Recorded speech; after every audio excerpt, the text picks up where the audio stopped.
Es gibt viele langweilige Bücher. Und doch, wenn ich mit anderen Autorinnen und Autoren spreche, dann erzählen mir die meisten, dass sie sich die größte Mühe geben, spannende Bücher zu schreiben. Warum das nicht immer gelingt und wie es gehen kann, darüber spreche ich in dieser und in den nächsten Folgen meines Videoprojekts, wie man ein gutes Buch schreibt. Ich bin Dr. Annette Husmann, Autorin und Germanistin und die Schreibtrainerin. Spannung entsteht auf ganz vielen unterschiedlichen Ebenen einer Geschichte. Die wichtigste Voraussetzung für ein spannendes Buch, das ist ein guter Plot und interessante Figuren. Der Plot, das ist der Handlungsverlauf einer Geschichte und er besteht aus einzelnen Ereignissen. Und die wichtigste Basis für einen guten Plot, das ist Kausalität. Das heißt, ich muss dafür sorgen, dass in meiner Geschichte alles kausal zusammenhängt. Das bedeutet konkret, jedes Ereignis in meiner Geschichte wird durch ein vorhergehendes Ereignis ausgelöst. Das bedeutet auch, es gibt immer einen Grund, warum etwas geschieht. Denn jedes Ereignis ist die Folge eines vorhergehenden Ereignisses und jedes Ereignis bringt ein nachfolgendes in Gang. Ein Beispiel: Romeo und Julia von Shakespeare. Zu Beginn der Geschichte macht ein Graf einen Antrag. Er möchte Julia heiraten und Julias Vater beschließt, in Verona ein Fest zu veranstalten. Er möchte, dass sich Julia und der Graf auf diesem Fest kennenlernen. Romeo mischt sich unter die Gäste und da er zu einer verfeindeten Familie gehört, benötigt er hierfür eine List. Romeo und Julia kennen sich zu dem Zeitpunkt noch nicht. Und als die beiden sich erstmals über den Weg laufen, ist ihnen nicht klar, dass der jeweils andere zur verfeindeten Familie gehört.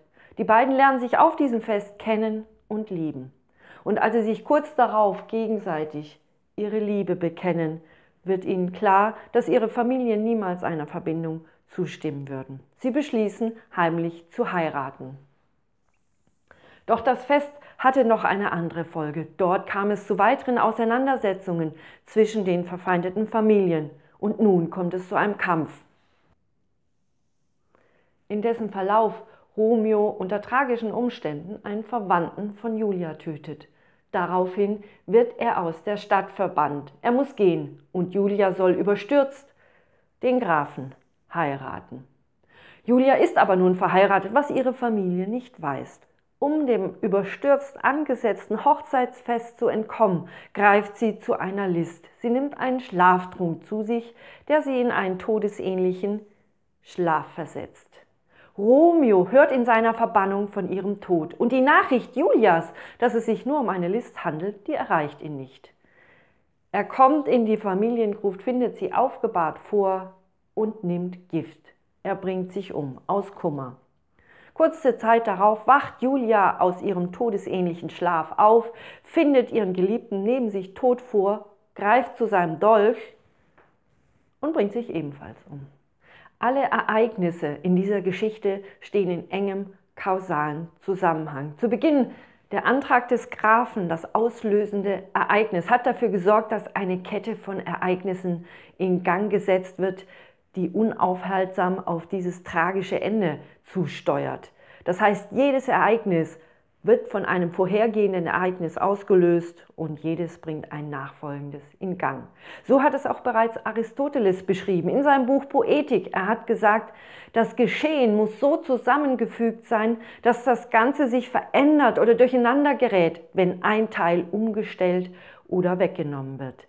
Denn was ohne sichtbare Folgen vorhanden sein oder fehlen kann, ist nicht Teil des Ganzen. Denkt man sich also einen Plot aus, dann sollte man dafür sorgen, dass alle Ereignisse in einem engen, kausalen Zusammenhang stehen. Das auslösende Ereignis zu Beginn sollte eine Kette von Ereignissen in Gang setzen, die sich nicht mehr aufhalten lässt. Keines der Ereignisse sollte es ohne das Vorhergehende geben. Und jedes Ereignis sollte dafür sorgen, dass danach etwas stattfindet, was die Geschichte weiter vorantreibt. Das ist wie der Dominoeffekt. Keines der Steine darf fehlen und keines der Steine darf zu viel sein, sonst funktioniert die Kette nicht und fällt der erste Stein, dann lässt sich das Ganze nicht mehr aufhalten. So sollte es auch in einem guten Plot sein. Keines der Ereignisse darf zu viel sein und keines der Ereignisse darf fehlen. So schafft man die beste Voraussetzung für einen spannenden Plot.